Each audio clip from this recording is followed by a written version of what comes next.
Hello everyone, welcome back my YouTube channel science with JS. तो जैसा कि बच्चों आपको पता है कि इस चैनल पर आपको क्लास 10 की साइंस पढ़ाई जा रही है, जिसमें मैंने सबसे पहले फिजिक्स वाला सब्जेक्ट उठाया है, जिसमें मैं आपको सबसे पहले चैप्टर नंबर 1 के बारे में पढ़ा रहा हूँ और आज मेरा लेक्चर नंबर 2 रहने वाला है। यानी लेक्चर नंबर 1 मैंने पढ़ा दिया है।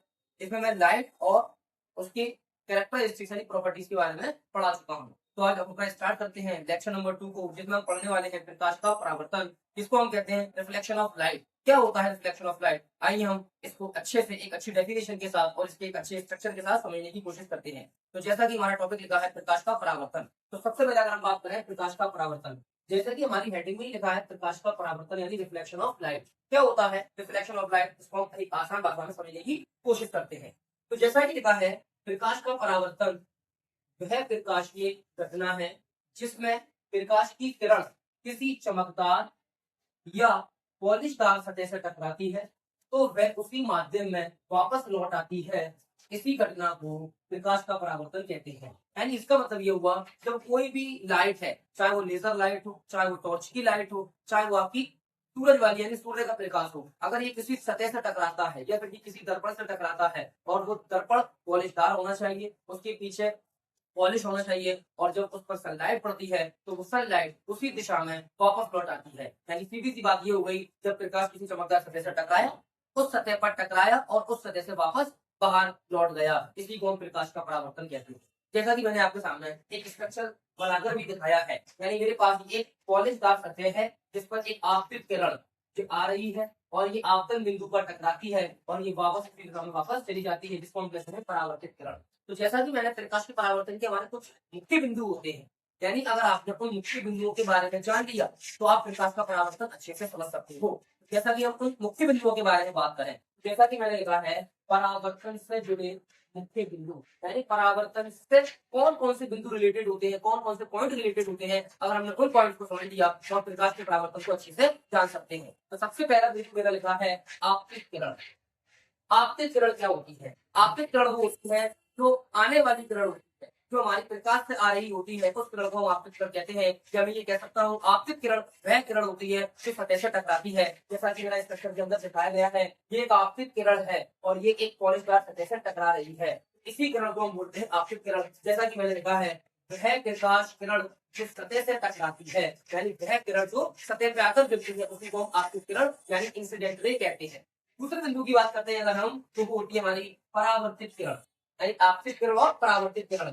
वह प्रकाश किरण जो सतह से टकराकर वापस लौट आती है, यानी वह किरण जो परावर्तन करती है, इसी को हम परावर्तित किरण कहते हैं। जैसा स्ट्रक्चर के अंदर आपके सामने लिखा हुआ है, ये एक आपतित किरण है और ये एक मुख्य बिंदु पर टकराती है और वापस चली जाती है, तो वापस जाने वाली किरण को हम परावर्तित किरण कहते हैं।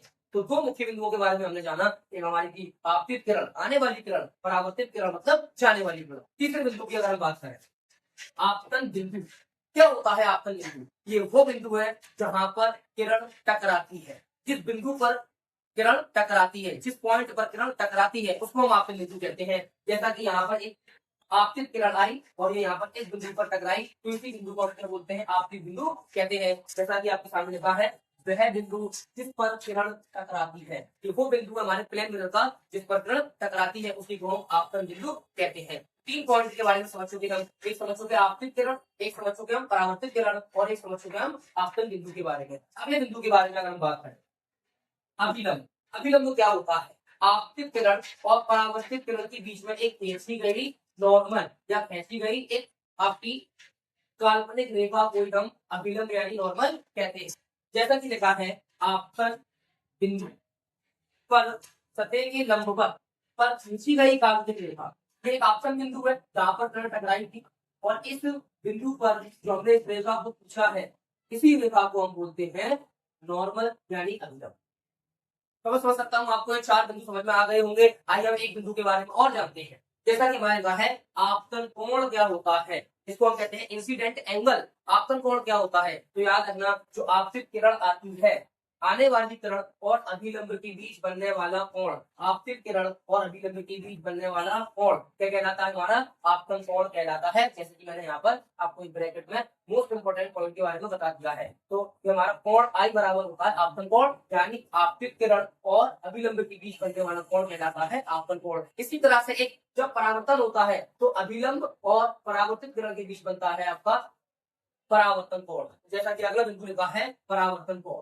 परावर्तित किरण और अभिलंब के बीच बनने वाला कोण कहलाता है आपका परावर्तित कोण। तो ये था बच्चों प्रकाश का परावर्तन। और प्रकाश के परावर्तन के अंदर यूज होने वाले मुख्य बिंदु, यूज उपयोग होने वाले इंपॉर्टेंट पॉइंट, तो उन पॉइंट्स को फिर मैं एक बार रिपीट कर देता हूँ। प्रकाश का परावर्तन, तो प्रकाश का परावर्तन का मतलब होता है जब प्रकाश किरण किसी तरह से टकराती है तो वापस उसी माध्यम में लौट जाती है, उसी को हम प्रकाश का परावर्तन कहते हैं। और जब प्रकाश का परावर्तन होता है तो उसमें कुछ इंसिडेंट होते हैं, जैसे कि आने वाली किरण को हम आपतित किरण कहते हैं, जाने वाली किरण को हम परावर्तित किरण कहते हैं, और जिस बिंदु पर टकराती है उसको आपतन बिंदु कहते हैं। आपतित किरण और अभिलंब के बीच बनने वाले कोण को हम आपतन कोण कहते हैं, और इसके अलावा अभिलंब और परावर्तित किरण के बीच बनने वाले कोण को हम परावर्तन कोण कहते हैं।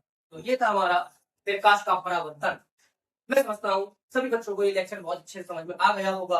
आइए अपने हम अगली वीडियो के अंदर प्रकाश के परावर्तन के नियमों को बारे में जानते हो। तो अगर वीडियो अच्छी लगी हो तो वीडियो को लाइक कीजिए, चैनल को सब्सक्राइब कीजिए, वीडियो पर ज्यादा से ज्यादा कमेंट कीजिए। जो पॉइंट आपको समझ में ना आया हो उस पॉइंट को आप कमेंट के माध्यम से पूछ सकते हैं। Thank you very much.